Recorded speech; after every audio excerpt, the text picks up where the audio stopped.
Stonehenge and the mystery of the solstice.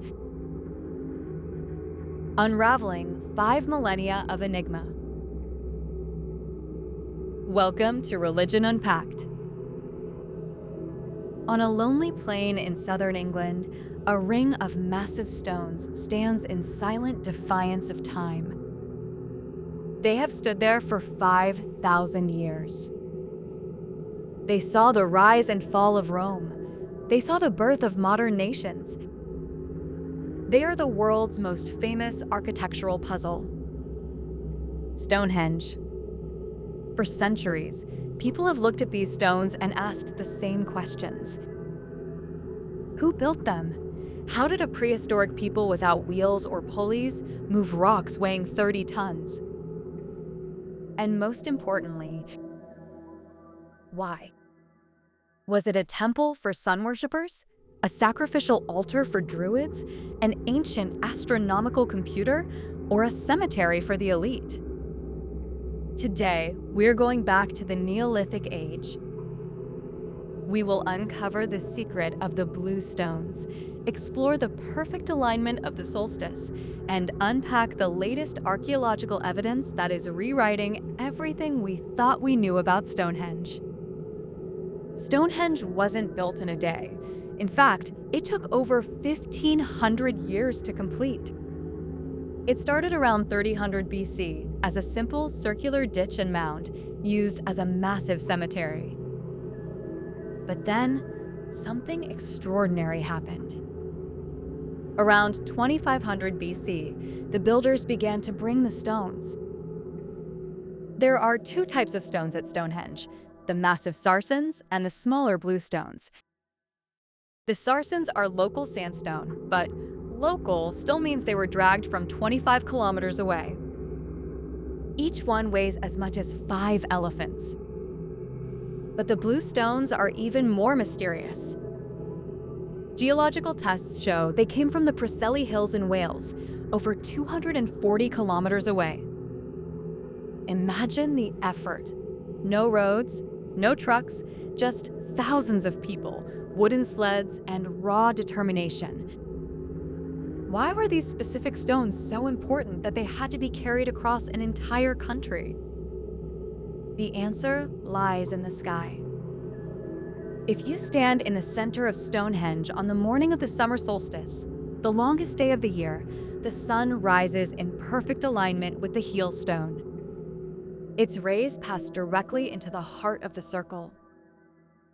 If you stand there on the winter solstice, the shortest day, the sun sets exactly between the pillars of the Great Trilithon. This isn't a coincidence. It is an engineering masterpiece. The people who built Stonehenge didn't have calendars on their walls. They built their calendar out of stone. By watching the sun's position relative to the stones, they knew exactly when to plant their crops, when to move their herds, and when to celebrate their gods. For them, time was not a number. Time was a dance between the earth and the heavens. But was it just a calendar? In the 1960s, astronomer Gerald Hawkins proposed a radical idea. He used a computer to analyze the alignments and claimed that Stonehenge could predict lunar eclipses. He called it an ancient computer. While many archaeologists find this too advanced, it's clear that the builders had a sophisticated understanding of geometry and astronomy. But Stonehenge wasn't just for looking at the sky. It was built for the people on the ground. Recent excavations at a nearby site called Durrington Walls have changed the story. Archaeologists found the remains of a massive prehistoric village, the largest in northern Europe. They found thousands of pig bones and evidence of giant feasts. Chemical analysis of the teeth shows that people traveled from as far away as Scotland to be at Stonehenge during the solstices. This wasn't a place of quiet meditation. It was a place of massive, roaring festivals, a place where tribes became a nation.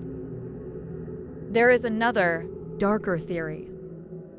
Professor Timothy Darville has suggested that Stonehenge was a prehistoric lures, a place of healing.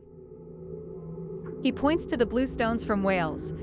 Ancient legends said those stones had magical, curative powers.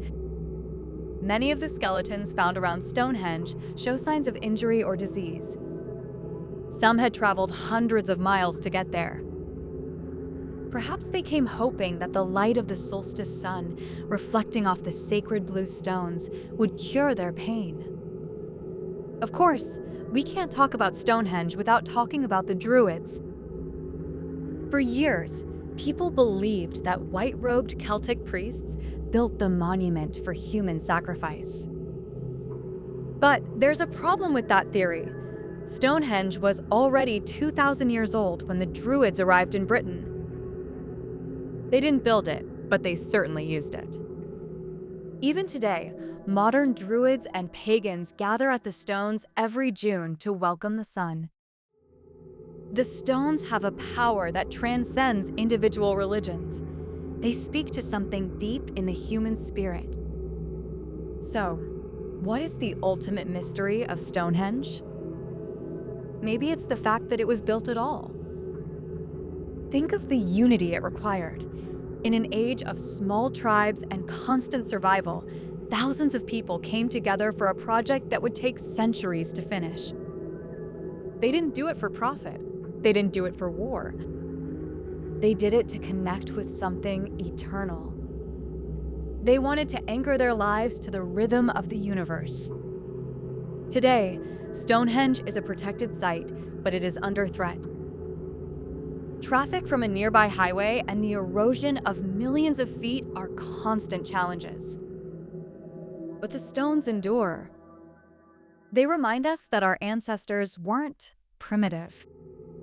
They were engineers, astronomers, and dreamers. They understood that we are all part of a larger cosmic clock. As the sun rises over the Heelstone this year, it will mark the same moment it has marked for 5 millennia. A moment of light, a moment of connection, a moment of wonder. The stones may be silent, but their message is loud. We were here. We watched the sky. We understood. And that is the mystery of Stonehenge. Unpacked. Thank you for watching Religion Unpacked. Subscribe and click the bell so you don't miss a new upload.